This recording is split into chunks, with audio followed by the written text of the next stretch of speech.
ఆనంద్, నీ కోసం ఎవరు వచ్చారు?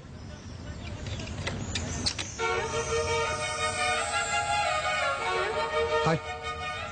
హాయ్. గ్యారేజ్ కూడా ఎన్వైరన్మెంట్ ఫ్రెండ్లీ అయిపోయింది.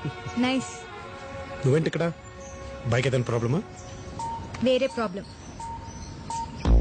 ఏదైనా కష్టం వస్తే జనతా గ్యారేజ్కి వచ్చి చెప్పుకోవచ్చు అంటారు కదా. నాకు కష్టం వచ్చింది.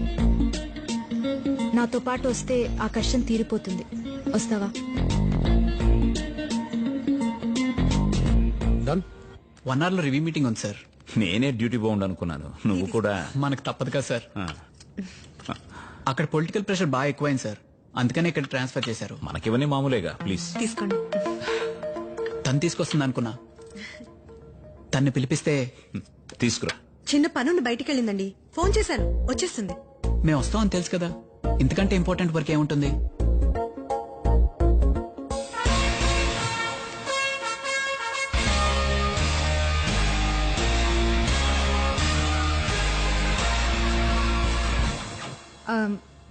I'm sorry Dinesh.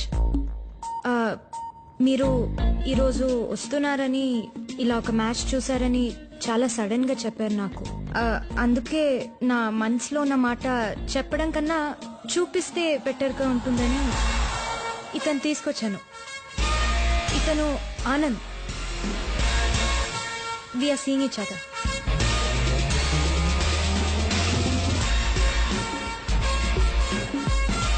మీరిద్దరా? ఎలా, ఎక్కడ పరిచయం? అక్కడ ముంబైలో. వాట్? హైదరాబాద్ ఏంటి, ముంబైలో కదా. అప్పుడే మర్చిపోయావా? ముంబైలో ఉన్నప్పుడు తన మరదలతో పెళ్లి కూడా అనుకున్నాను. అవునా? మీకెలా తెలుసు? అదే తను వెళ్ళిపోయిన తర్వాతే తిని పరిచయం అయింది. అంత ఫాస్ట్ గా ఇంకొకళ్ళ? నేను ఒప్పుకోను సార్. తనంటే నాకు చాలా ఇష్టం అండి. నువ్వంటే నాకు పిచ్చి. నిజం సార్. ఇప్పుడు అదే ఇప్పుడు ఇంత కన్ఫ్యూజన్ తర్వాత కూడా మీరు తన్ని పెళ్లి చేసుకుంటే రేపొద్దున లేనిపోయిన డౌట్లు వచ్చి నిజంగా పిచ్చికపోతుంది. సో వదిలేస్తే బెటర్.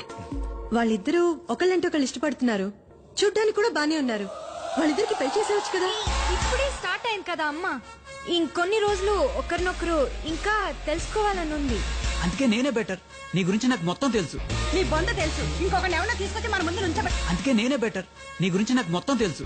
నీ బొంద తెలుసు, ఇంకొకరిని ఎవరైనా తీసుకొచ్చి మన ముందు నుంచబెడితే ఇంకా ఏంట్రా నీ గోల? పద పద. సార్ ఒప్పిస్తారేమో అమ్మా. రా.